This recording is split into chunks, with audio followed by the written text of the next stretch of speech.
Welcome everybody to the Piergrossi podcast. Really grateful to be with Mary Allison once again. Hello, Mary. Hi, Brian. Coming to us from, you're in Sedona, right? Sedona, Arizona? Yes, Sedona, Arizona. Sedona, Arizona. And yeah, I'm really happy to connect. I just feel a great resonance with what you're sharing and what you're bringing in. And I guess I was just somehow, I've been aware of your, I guess mostly videos, but I tuned Oh, cool. since the last podcast, I tuned more into your writing, and Cool. I was sharing some of your writings in my Telegram group, and yeah, just you're a great writer, first of all, and then what you're sharing, it just totally resonated with what you're sharing. And so I was thinking, well, what are you sharing? What is it that I actually resonate with? And this is what I came up with, the empowerment codes. So what I feel like you're pointing at is like, there's all these ways for people's energy to be siphoned, really, kind of misdirected or redirected by people through through all kinds of different purposes and means that are not for their own benefit.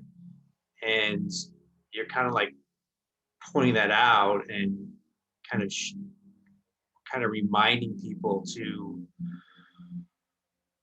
connect to the truth within themselves.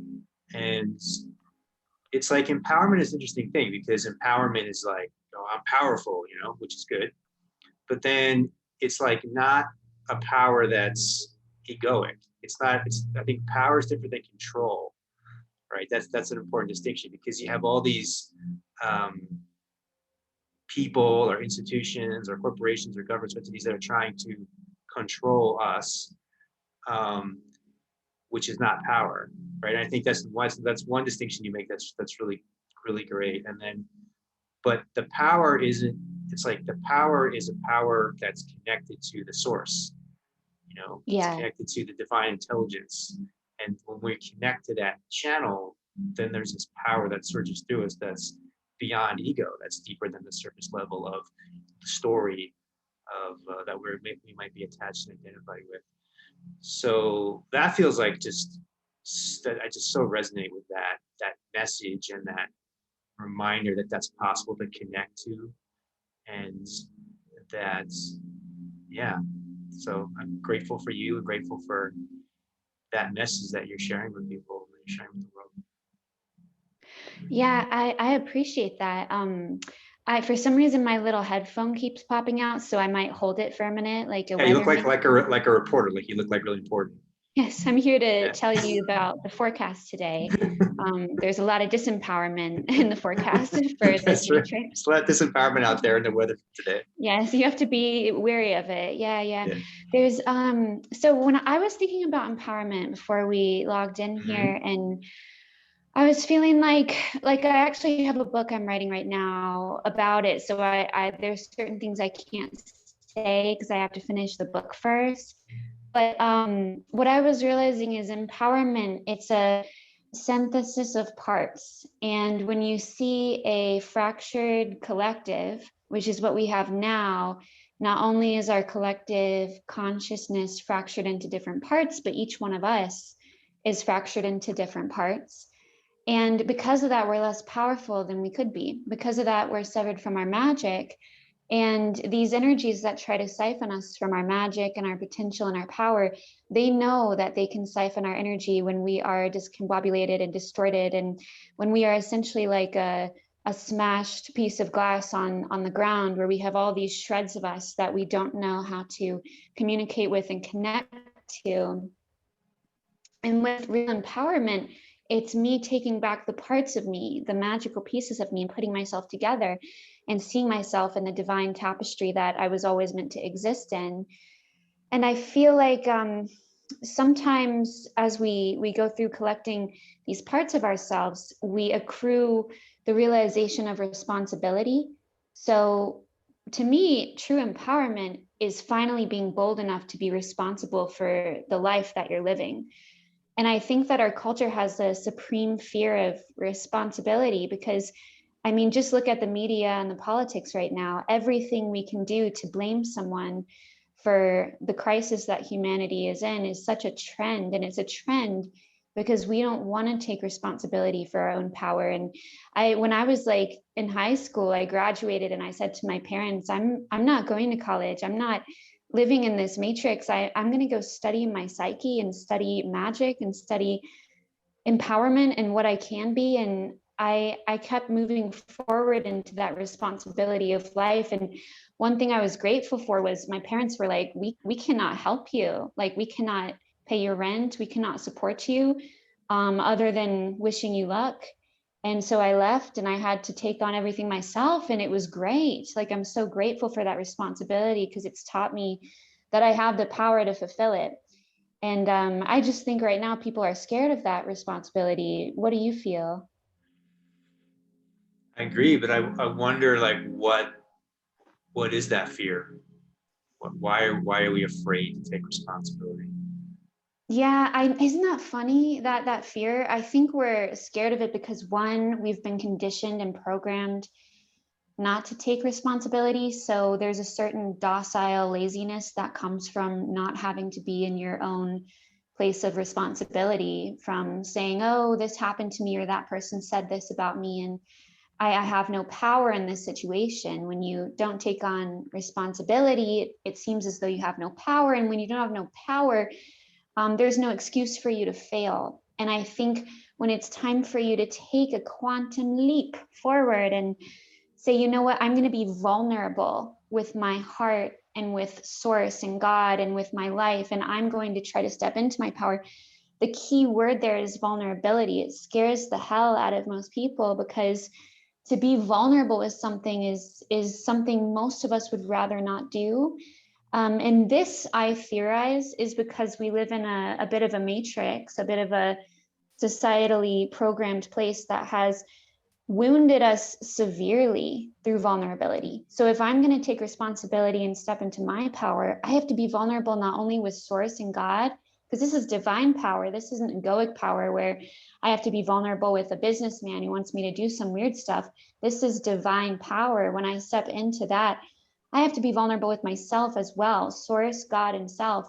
That triangle of vulnerability is really freaky. Because think about it this way, like, when we were children and we were in school, most of us felt like we were imprisoned, and from that moment forward, many of us felt like our souls were crushed by a system that wasn't there to help us develop our souls, but to develop a mindset that was actually defensive towards the soul. And so if our entire scope of vulnerability has been tarnished by woundedness, then the minute we step back into that space of vulnerability with our own power and responsibility, we relive old wounds from that programming. So for me, like, I can flash back to so many traumas, not just from my family and from the abuse I went through, but traumas with, I look so funny holding my head, traumas with our teachers, traumas with the neighbors next door, traumas with the television. Like, some of the stuff we watched as children was actually traumatizing to our nervous system, but we didn't know that at the time, and many still don't know that. So I think the key word here is vulnerability. And vulnerability in the dictionary, the definition is to open yourself up for attack. So it doesn't even have a positive definition along it. And that's for a reason, because humans are terrified of vulnerability, because that's where our original wounds took place. And in order to achieve our empowerment, we have to go through that void of vulnerability, be vulnerable with ourselves. And sometimes that means just crying and grieving about all the wounds we witnessed when we were vulnerable, and realizing we can be vulnerable now without having to go through a leveling of attack and programming that we went through when we were children. So that's my theory. I'd love to hear your take and stuff on it as I hold my ear. Vulnerability, yeah, like, what exactly is vulnerability? So the definition in the dictionary is to be open to be attacked. But how would you what would you say is true vulnerability? Like, how would you define the truth of what vulnerability is? I think there's a couple definitions. So on a metaphysical level, to me, vulnerability is an opening of the chakra system. It's actually opening up your energy field to allow something in. And you could open up your energy field and allow something horrible in, or you could open it up and be in a protective space and allow your own potential and source energy in. So you want to make sure you're in a safe position. Like if you're in a relationship right now and you're being abused, I wouldn't encourage you to be vulnerable and open up your field. I'd say we need to get you out of there and safe. So that on a metaphysical level is vulnerability. On a more romantic or emotional level, vulnerability is being willing to feel your own emotionality. And again, that is associated with opening up your energy field, because if you don't open up and connect to your energy field, you can't really connect to who you are. And that's why we have an entire culture that's addicted to sterilization of the mind and of the soul. We have people who are addicted to porn. I'm not putting shame out there around that. I'm just saying it's a phenomenon. We have people addicted to TV, people addicted to junk food. I'm addicted to chocolate. I have my addictions as well. People addicted to love, codependency, and that keeps them from being vulnerable, from feeling their own soul, from feeling who they really are. Because to feel, remember, when we feel the layers of our soul, we have to move through the layers of trauma as we feel. And as we move through those layers, it's like, in order for me to get to the power within my soul, I have to go through all the trauma and respect it. It's an initiation. Like, in order for me to be awarded the power of my soul, I have to go through all the traumatic moments I experienced and honor them. It doesn't mean that I have to sit with them for years with a therapist. I mean, that could help sometimes, but I do have to be aware of them to some degree because they're existing in the field of my soul.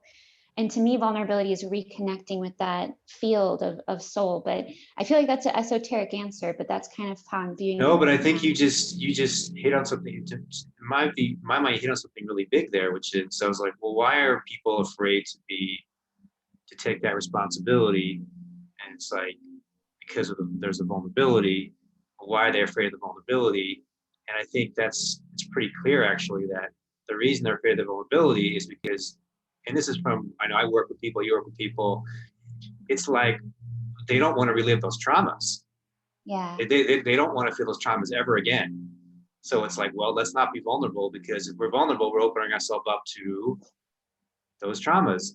But I think if that's beautiful, if you can have the larger context of like, hey, yeah, you will need to face some of the things that you've been avoiding, but it's a temporary part of the hero's journey, so to speak, to reconnect with this, with God's source, this divine intelligence.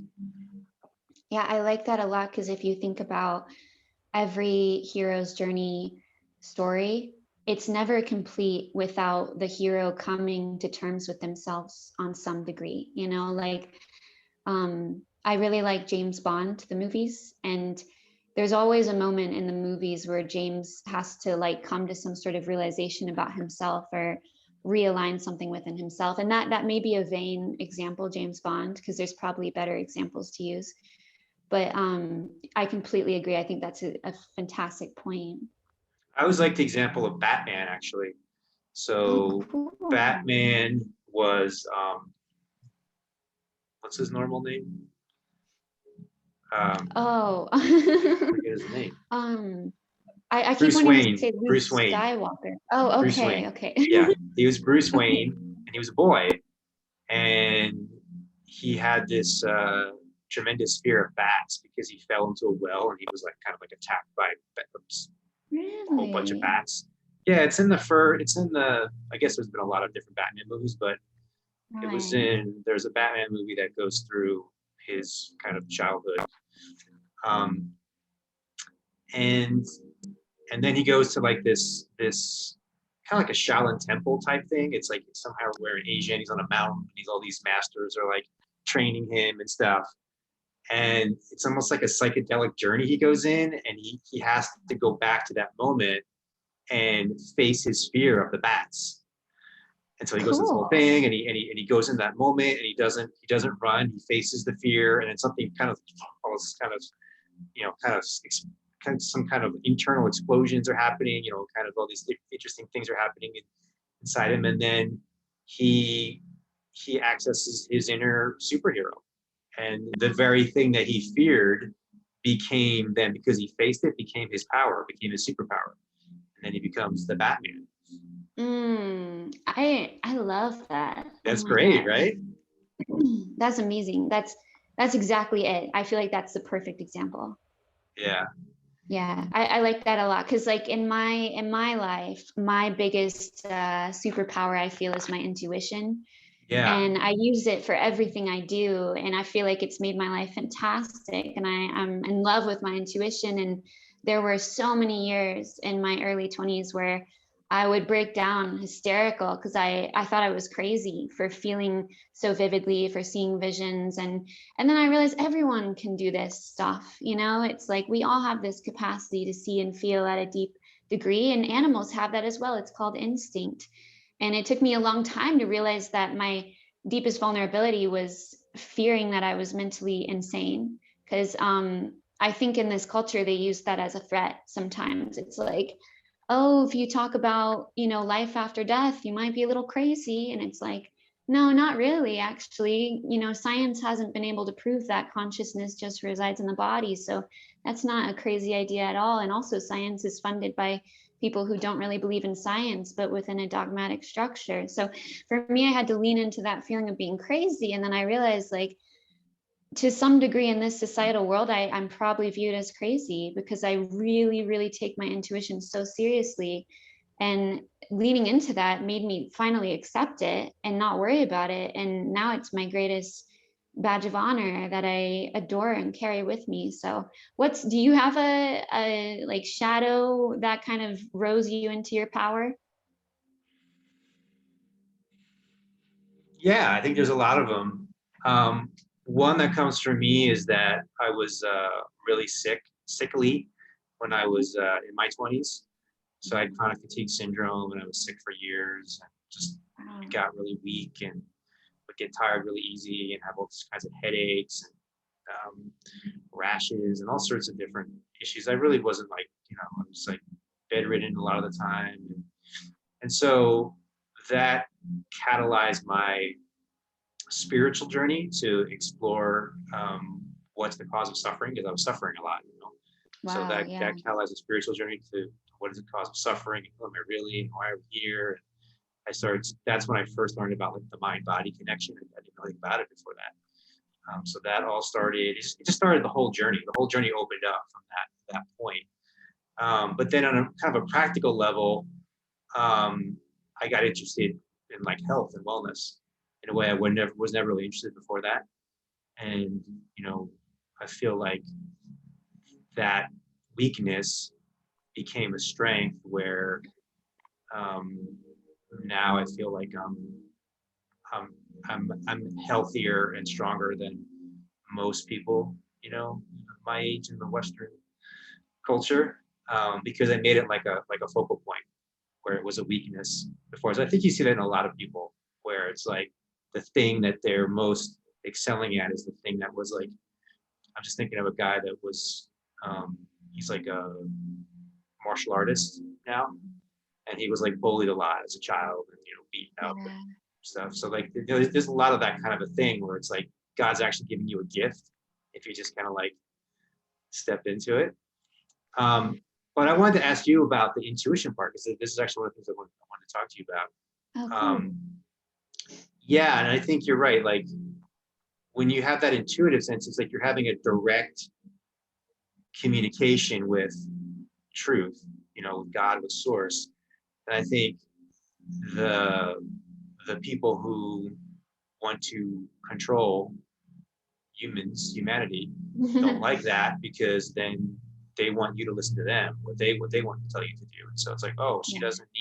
she doesn't need us. We don't like that. So I can see how that makes that's weird, that's not scientific, or that's all of these things that come into being. But yeah, I wanted to ask you about that, because like when I tune into your writings, um, like you use the word intuition. The word it can be is channeling. Like it almost feels like Yeah. you're getting this. I have this as well, so that's no way to relate to you. Like if I get like really quiet and really still, like as you said, like the chakra system opens, I can sort of ask a question, and then the answer comes through, but it's not an answer that I'm thinking of from on an egoic level. Right. It's just something that just kind of comes out of the stillness and then goes back into the stillness. And it feels like what would be called channeling, except I'm not channeling like some alien from some, I'm just Right. channeling like some like essence of myself, really, like the authentic essence of my own. Does that make sense? Yeah, it does. I think it's really cool because it sort of navigates us back to just the beginning of our talk, Mhm. where empowerment is the collecting and the putting back together of Yeah, fragmented pieces of your psyche. And right. as you put back together these pieces, you may start to channel a deeper part of you that knows much more than you ever fathomed you knew. And I think what is really cool to look at is, I don't think we talked about this before, but stop me if we did. I don't want to be like boring, but in the 1970s, the Stanford Research Institute did a bunch of tests and experimentation on something called remote viewing. And they found that their theory was that the subconscious mind that we all possess carries so much more knowledge and information than we could ever fathom. And they could use that for military operations to find people to spy on the CIA. Even they were able to do at one time, and they were using some of the best remote viewers. So remote viewing is like a term for organized intuition, because a remote viewer sits down with a number and they tap into it and say what's coming through, whereas you have the idea of like the primary psychic or intuitive. They You walk into their office and they're like, oh, I'm seeing all these visions. Like a remote viewer is very collected, and it's almost like using intuitive ability in a sort of business structured sense.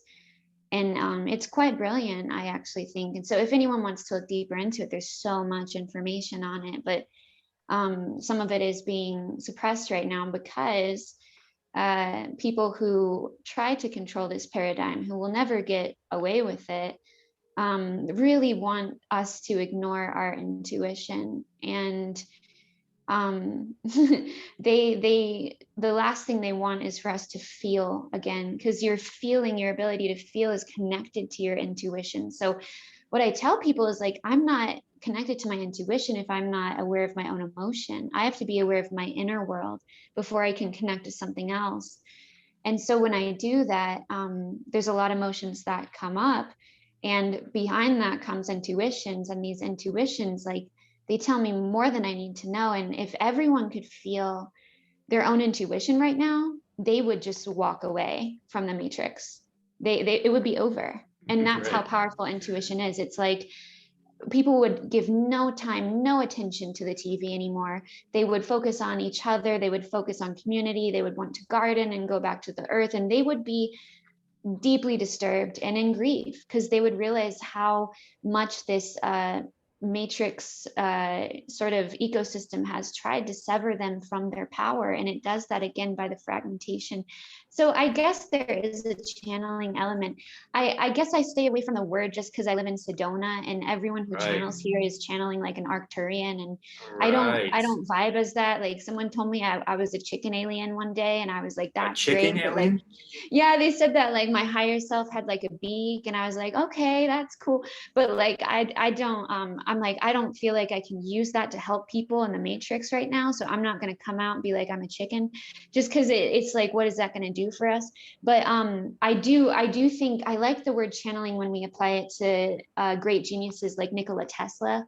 My feeling was that he was a channel, and especially because they called him the poetic scientist, because he was so poetic and artsy and visual. And he said he had clairvoyance without saying it. Like he would get visions of the machines he created, and he would Yeah. critique the visions in his mind before they came to fruition. And that to me is like, whoa, that's some brilliant channeling right there. So I feel like maybe you and I resonate with that humanistic level more so than the alien level, which is great.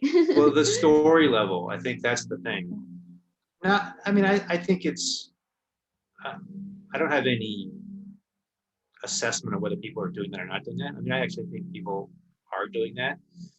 Probably, A lot yeah. of people aren't doing it, say they're doing it. So there's a mixed bag, but, Yeah. but, um, but there's a story around it. Like you're a personality, and then you're taking on a different personality. Oftentimes who's in the future, or an entity that's in the Mm. future, and then you're accessing more intelligence that you wouldn't access from your own. it's kind of like remote viewing, maybe in a way, you Yeah, if know? you're remote viewing a version of yourself in the future that became another version of Yeah, humanity, I yeah, think you could apply it to that. I think like my reasoning with it is that I have this desire to appeal to people who are like on the couch eating a bag of Doritos yeah. and like binge watching Netflix. And I feel like if I called them up and was like, hey, I'm an alien, guess what? I don't think I would help them. But I do think it's funny because in Sedona, you walk around the grocery stores here and people are like, oh, what kind of alien are you? Like, it's just very commonplace to talk about star family here. And so there's so many people waking up to different possibilities. And I think that's really special because it's like, what better way to, shift this weird system of structure than to say, hey, yeah, we could be aliens and we could be remote viewing ourselves. It's like the sky is the limit. And what we've been taught is that there's limitation everywhere. And in order to break out of that matrix scope of limitation, we have to sometimes have fun with it and, do whatever you need to tap into that unlimited potential. Yeah, well, this is what's interesting. It's like you're like, okay, I'm a personality, I'm channeling another personality. But actually what I'm talking about, so it's like there's my story, then there's this other story. But what I'm talking about, there's actually no story. So it's actually like pure unlimited possibility. It's like just um gosh, there's so many words, and all the words are just words, but kind of like Right. vast emptiness, and then something comes through. So that's what I'm talking about. Like and that's kind of, yeah. So I don't personally have an experience of like I'm channeling another entity, but I do get this Right. experience sometimes of like there's intuition, there's truth that comes through when the mind is totally quiet. And when the mind is Yeah. totally quiet, there's this field of like infinite. It's like there's no borders or limits. It's like you don't exist. The individual personality doesn't exist, or at least it doesn't. It's not aware of its existence. It's just channeling. It's channeling something that's beyond the ego. But intuition, that's a fine word too. It's just different words for like putting it the same thing. I feel like Oh, absolutely. I completely get you. Yeah, that makes sense. So I thought you meant channeling from the story of like, oh, I'm a Arcturian or the something. Sedona way.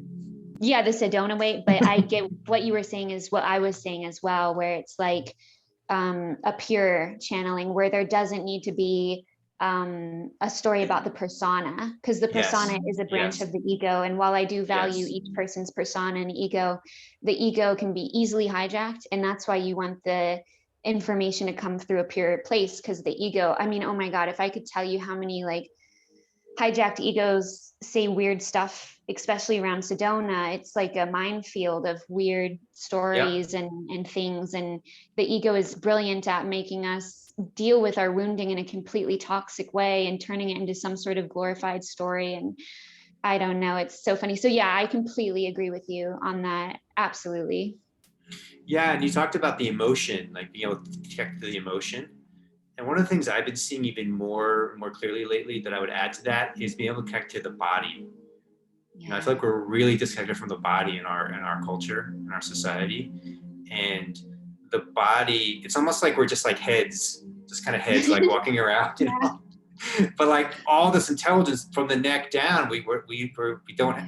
we've lost access to, and like reconnecting, because it's like the intelligence is throughout our whole body, and then even around our body. So it's like it's like we have all this glorification about the brain, and thinking, and it's such a limited aspect of intelligence, and like when we reconnect to the emotion and the feeling and the heart and the body and the feet and the hands and the stomach, it's like we're reconnecting to this intelligence that's around us, all around us.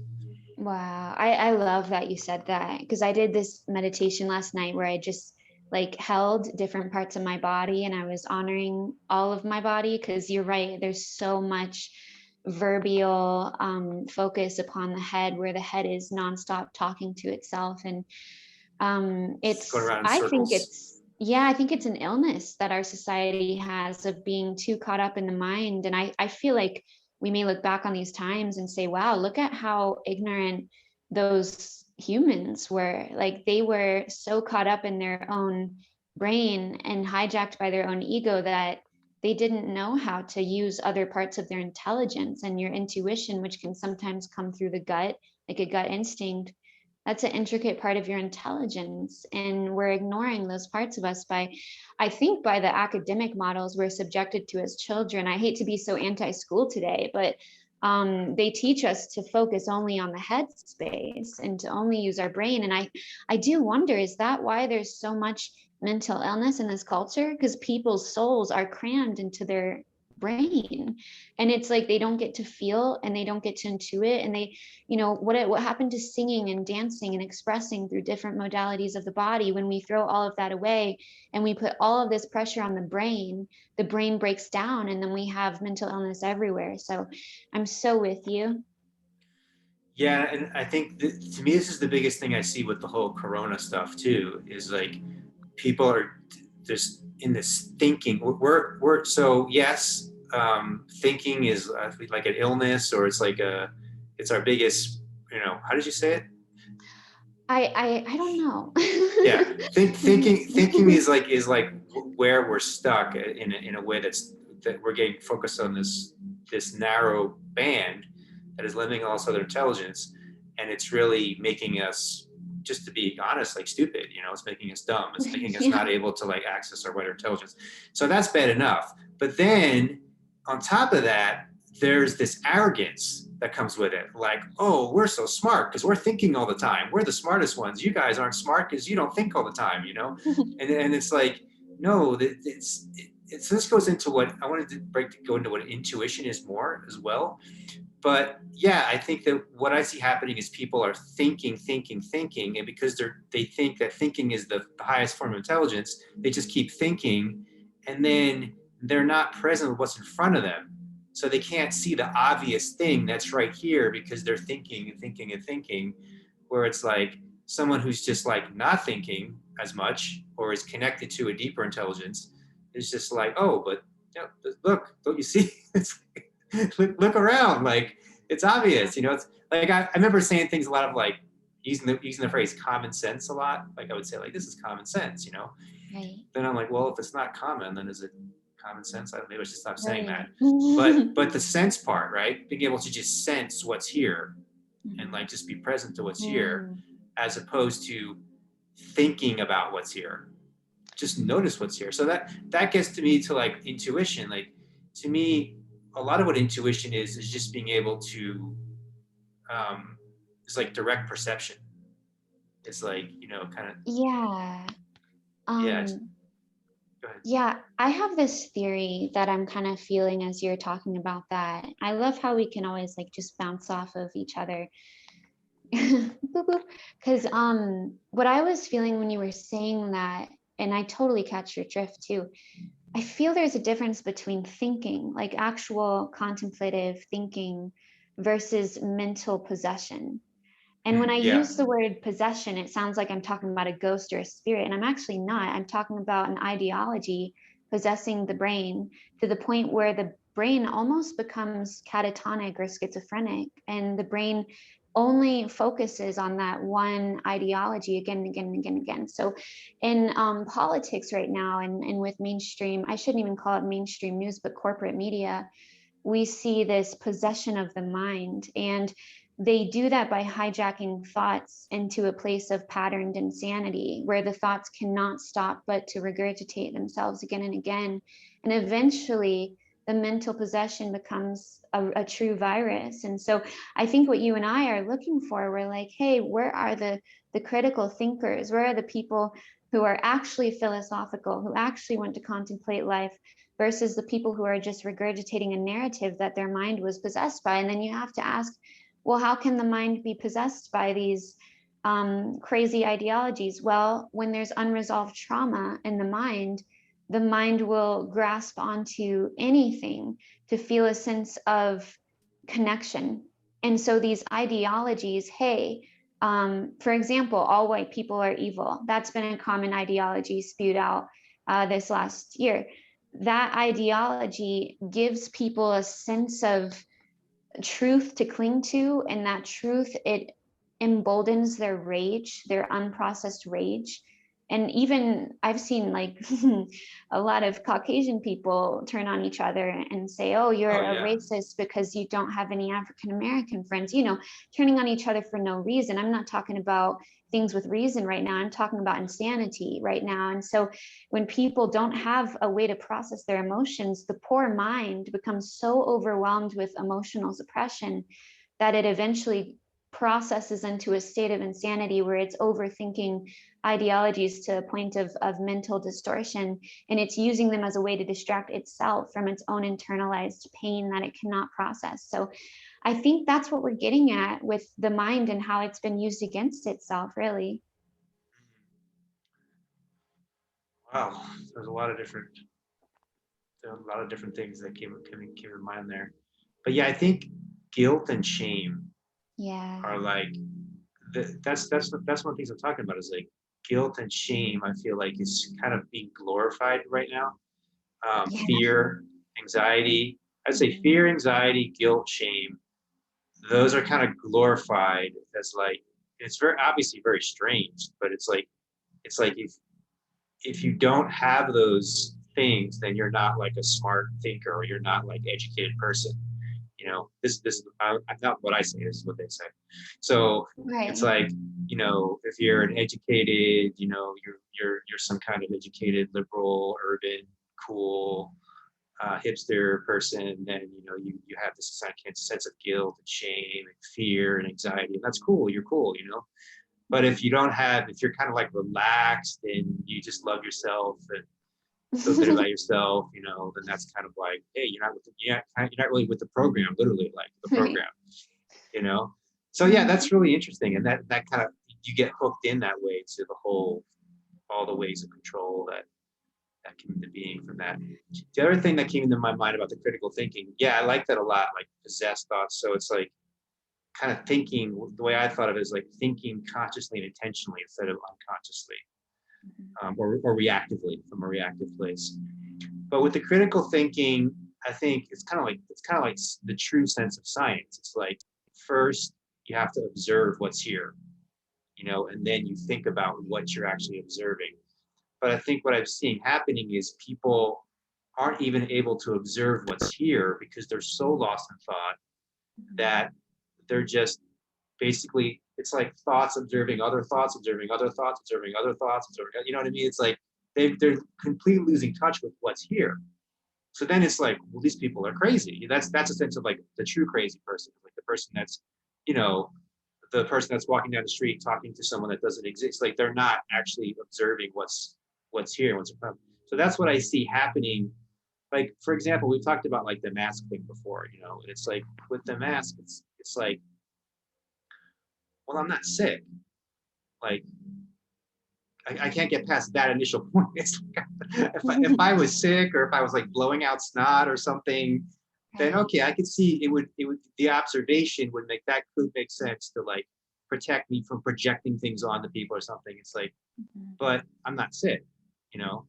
So like, but people aren't in the space of observation. They're just in the space of they're that initial like just what I used to call common sense Mhm. isn't there. It's just like the thinking about thinking and yeah. So coming back to Right. being present feels like key. Just being present, like noticing like what's happening, where am I, what am I feeling right now, what's happening emotionally, what's happening in my body, what's happening in my heart. What do I really want, what do I desire, what do I don't want, what do I want to create. Yeah. Yeah, it's so important, isn't it? It's interesting that I like that you brought up the shame and guilt because that can be a hook into mental possession where we're possessed by ideologies that don't really serve humanity.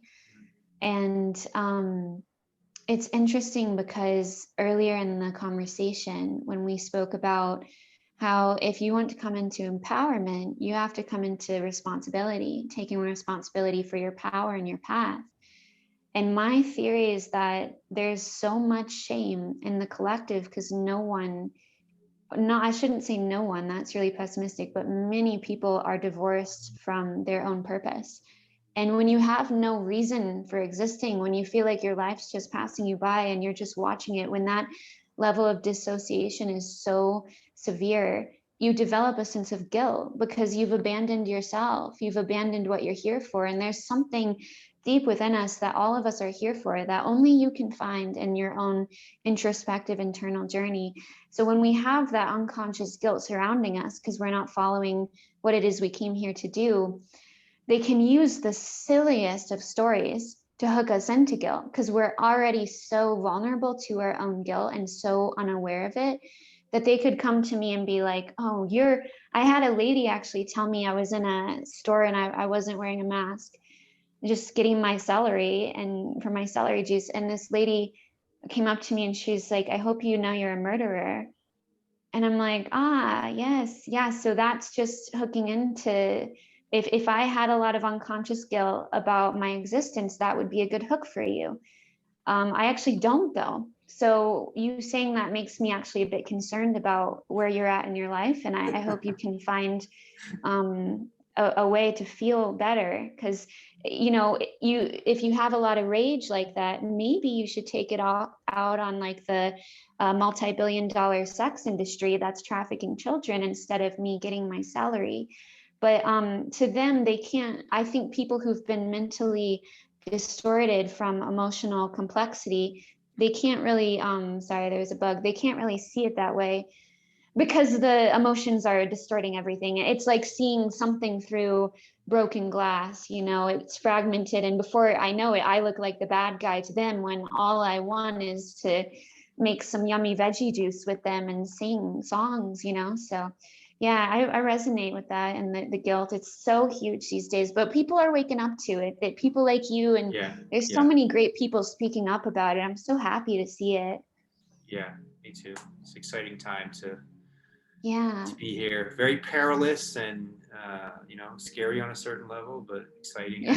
I think there's a refinement too. This is the part that's exciting to me, is I feel like for me and other people I know too, there's just been this refinement of like, I would say, how do I put this in the words? Like, I'm connecting. Like, the more you're true to yourself and you live your truth and you speak your truth, you connect with people that are resonant. I mean, that's always the case, right?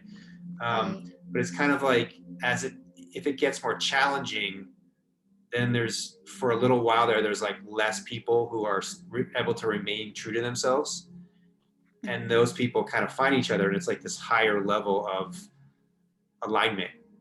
So like Yeah. you and me, like I was like, oh yeah, you're seeing things and I'm seeing things, and we kind of find each other, and there's like this really high vibration of alignment that comes into being, that can only come through, I guess, through being challenged. Really, I guess that's kind of the benefit of this life, is you kind of move through these portals, and then I'm thinking of like an evolutionary portal. Like, you go into some higher level, and then there's people that made it there with you, and then you connect, Yeah. and yeah, and Yeah. you have more co-creative, empowered potential together. Yeah, there is that feeling, isn't there, of this Yeah, divine union with people, like this divine family energy with people who have really done their part to initiate into their power. Because there's this yeah, level of respect we have for each other, because it's like, okay, you did your due diligence, you researched, you looked outside of the box of this matrix, of this reality. And because of that, I'm already synced up with you. I already have this deep knowing that you kind of jive with and synchronize with. And there's like an apex of connection happening right now, where people really are finding each other and realizing that they're not alone. And I think some of the censorship that's happening is just pushing people more to realize they're not alone, because so many people are being provoked and prodded and taught, if you want to research and look outside of the matrix, you better do it now, love, because things are getting crazy and you need to have a bit of an education on this. So what would you say your purpose is, Mary That's such a Allison? sweet question. Oh my Yeah, gosh, it's so beautiful. vulnerable. I feel like I have two purposes, if that makes sense. So my Makes personal sense. purpose, I feel, was to come back and realize that there's an innocence in humans, and that innocence is beautiful. And like, I think I've had this huge healing with humanity in this lifetime, because even when I was a kid, I thought humans were notoriously stupid, and Yeah. I was quite rude in my mind to other humans. And Yeah. I realized that was kind of a soul wound, where I used to look down on humanity, and now I realize that the vulnerable complexity of being a human is something that is quite beautiful. And then on a more larger scale, I feel like, or maybe like egoic scale, actually, I feel like my purpose is to help people crack out of this paradigm and realize that they literally never ever have to take a limiting answer as the truth. Because I feel like in my youth, I was just fed so many limitations, and I just reached this point of saying, absolutely not. I'm not going to believe in this. And my belief really reoriented myself into a new paradigm. And I want other people to know you can be free, and you don't need a codependent relationship or a weird schooling that you never asked for to step into that freedom. Like, you have to follow your soul. So I feel like that sounds really cliche, but I do want to remind people that limitations are not actually as real as they may believe, and whatnot. Yeah, I totally resonate with you on that as well. I feel like that's a big part of my purpose as well. You know what I was thinking? I don't think I've communicated this to you, but one of the things I really like about your your presence in social media and the way that you share with people is you're really funny, and you're Thank like fun, you. and you bring that in, which I think is so great, because like I think there's this tendency for spiritual people to be so serious and like kind of heavy, and I'm always kind of like leery of those people that are like real serious spiritual Yeah. people, because it's like, Yeah. yeah, ultimately it's just like, just the play of Leelas is like, you know, God in all kinds of different clothing and outfits, and I love that. I really appreciate that. I feel like I'm not showing the funny part of myself right now as we're talking, because I don't know. I wasn't I trying to think challenge you. Be funny. oh, I know. You're like, stand up time.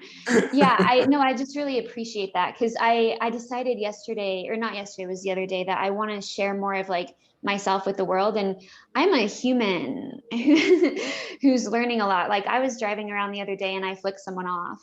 And that was not nice. Like, I shouldn't have done that. And Right.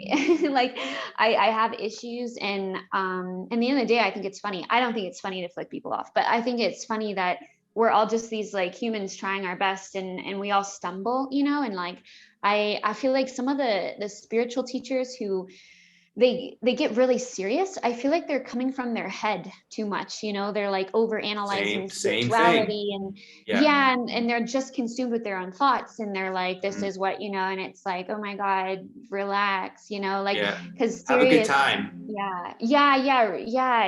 Like, this actually, when you come into that spiritual perception of reality, you realize this reality isn't really as real as you thought it was. And you're like, oh my God, this is hilarious. I mean, yeah, I'd love to do more like comedy videos and just be funny sometimes. Me Like, too. Maybe we can do like a comedy video together.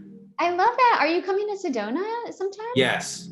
Oh my gosh. Okay, we should Man. definitely do a comedy video. I love that.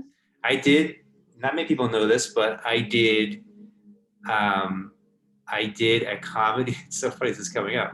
I did a comedy video in Sedona when I was I think it was just after college, just after I was in college. Oh And my it was a satire of the whole New Age scene in Sedona. Oh my So gosh. So you did it before it became super goofy. Like, you were doing it ahead of time. That's it was amazing. goofy then too. Oh, wow. Oh, Yeah, great. yeah. But I played a guy named Baba Benway, and he was Oh, like a New Age guru in Sedona, and I love that. it wasn't very long. It was like 9 minutes or something, or 10 minute little short film. But it was, I remember it being, I don't remember much about it actually, but I remember it was really funny. Oh And my like, gosh. he was like drinking beers, and then he'd like have people come in and do these like, spiritual teachings and stuff.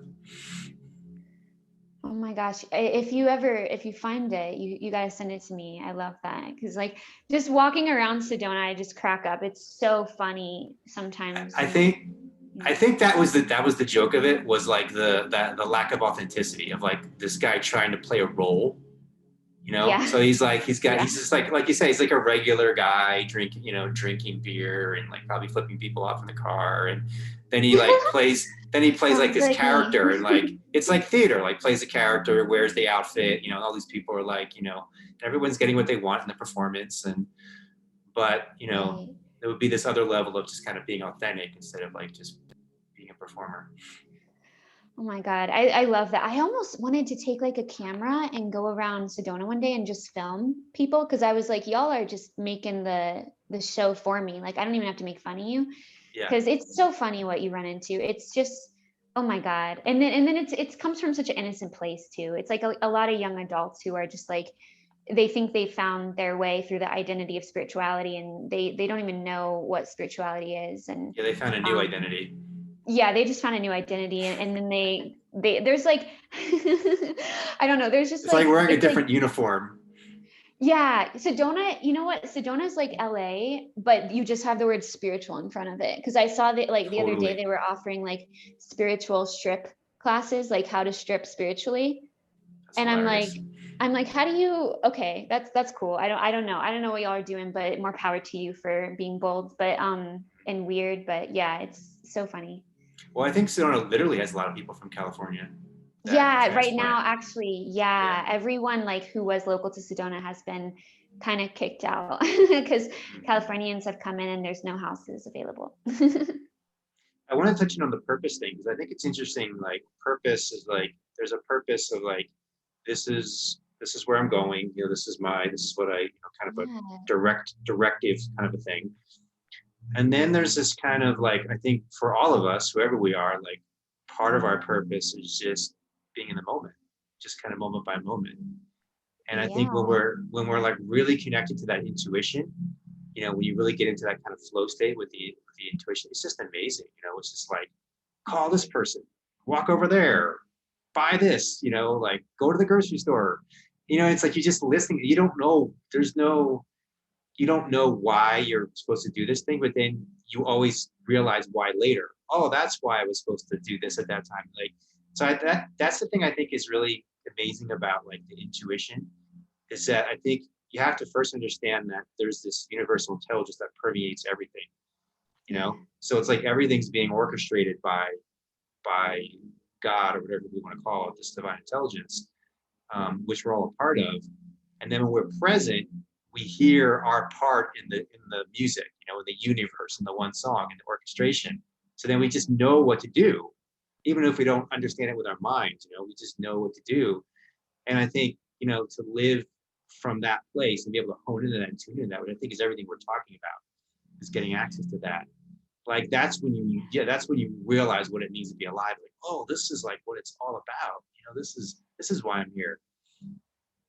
yeah, I completely agree. There's this theory of energy field where like when you see a school of fish and they're all together and connected, and they probably aren't even, they're not consciously in that moment like, oh shit, Bob's over here, I need to swim over here. They're just doing it so quickly and synchronistically Yeah, because if that you it's because not of the thinking process. yeah, I just wanted to add to, I think this is important because if you're there's no time to think about it. Like if you start thinking about it, you miss the Right. moment. That's Yes. the thing. I think that's what I was trying to get at earlier too. It's like these Yeah. people are there because they're thinking, they're missing the cues of like what's here, what's here. You're getting more and more out of step with that intuitive voice within. Absolutely. And that's such a good point. I actually work that way when I trade like stocks and crypto. My rule is like we don't think about this. Like I may have researched it another time, but when it comes to the day trading, it's like no, I don't think. I just go with what I'm urged to do, and it usually works out pretty well. And that thinking is, it's such a defense from detaching us from the heart. That thinking is a defense system sometimes that keeps us from honing into the other intelligent parts of the body that you spoke of earlier. And Mhm. I love the theory of morphic field by Rupert Sheldrake, where Yeah. he feels that, you know, the school of fish is occurring because they're all intellectually, morphically tapping into a field of energy. And through this tapping in, they just know where to go and what's happening next because they're moving as a collective rather than as individual in that moment. And within the fish's mind, there's not much ego in that moment, I would assume, because it's like I'm just part of something that needs to take a left right now, and that's what I'm doing. So I feel like what you said that sometimes sitting and being in stillness is part of our purpose. I feel like that's so true. And I think that applies to this morphic field of the collective, because it's like if you're running around and you're like, I'll use this as an example. This is a good one. So I'm a vegan. I know that's annoying because all vegans say they're a vegan, but I say it to kind of harp on vegans because vegans have this, not all of them, but some vegans have this rough sort of anarchist mentality that's like, oh, if you're eating meat, you're a murderer and shame on you, you're disgusting. And that type of energetic approach is extremely disturbing and not inspiring to people who may want to eat more salads, you know? And it's like, wow, people really self perpetuate a sabotage cycle when they speak from collective anxiety within the mind, and when they come at you with a sort of forceful overthought assumption.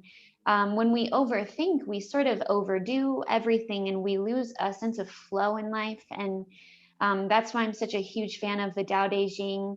It's like a beautiful book about flow and connection and how you can connect to that Tao. And it's like, if you don't, you know, focus on the beauty of flow, you're not allowing yourself to co-create with life, because the beauty of flow is the co-creation between my mind and life itself. And through that, I breed synchronicity and harmony. And if I'm not welcoming that into my world, then I'm trying to micromanage and control life. And then I start to attempt to micromanage and control others. And that's when I come off as a rude person, frankly. And that's when people don't actually want to hear what I have to say. Like that lady coming up to me in the grocery store saying that she is assuming I'm a murderer. She created no opening for connection between us, and therefore she just came off as ludicrous. So I think we have to pay attention to the, you know, power of flow, and the fact that if you're in a divine place of meditation and you're setting an energetic tone, that will inevitably ripple out into the ethers of this world, this system we live in. It's going to do great to this world. And that's why, like, you can never measure someone's purpose by their followers or numbers. You can't measure it from a quantitative point of view, because spirit doesn't work from a quantitative point of view. Spirit is about quality and energetic impression. So yeah, agree. Well said. Well said.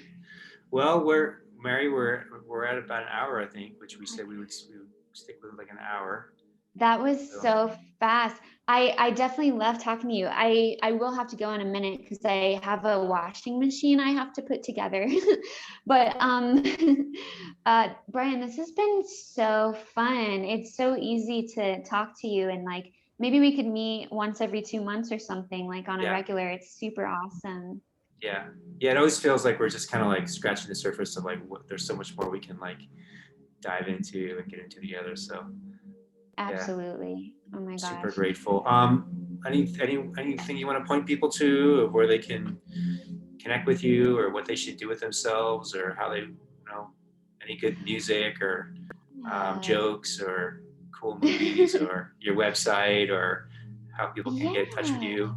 Any of those things? I would say, like, if you can find me on Telegram right now, because I'm trying to move over there. Yes, yes, the Telegram. Facebook. So I'll just text you my Telegram if that's okay. If we could put it like under the video. I'm on your Telegram, so I know your Telegram, so I'll share that link. And I follow your Telegram. I love it. And I would also say, like, don't flick off someone when you're driving. Like, I use that as something I shouldn't have done, so don't do that. But I think we've illustrated a lot here about how people have so much more freedom and power than they think. And I hope people take that away from this. Like, you can do so much more with your own energy field than you've been told. And now is the time to get vulnerable with it and to open up to your potential. Because as certain parts of the world collapse in on themselves, you will be the budding flower that arises from that mess and that, takes back the responsibility of its own empowerment and its own purpose. And through that, you're going to just change so many lives. So I'm just so happy to share the world and know people like you and so many others. So this has been such a blessing to be here today. Thank you so much. Yeah, thank you. Thank you for being here and blessing us and supporting people to supporting people's flowers to bloom. Yeah. Amen. Yeah. Amen. Yes. Amen. Have an amazing night, Brian. Oh my goodness. Yeah. Thank you, Mary. Thanks, everybody. Thanks for being here. Yeah. Thanks, guys.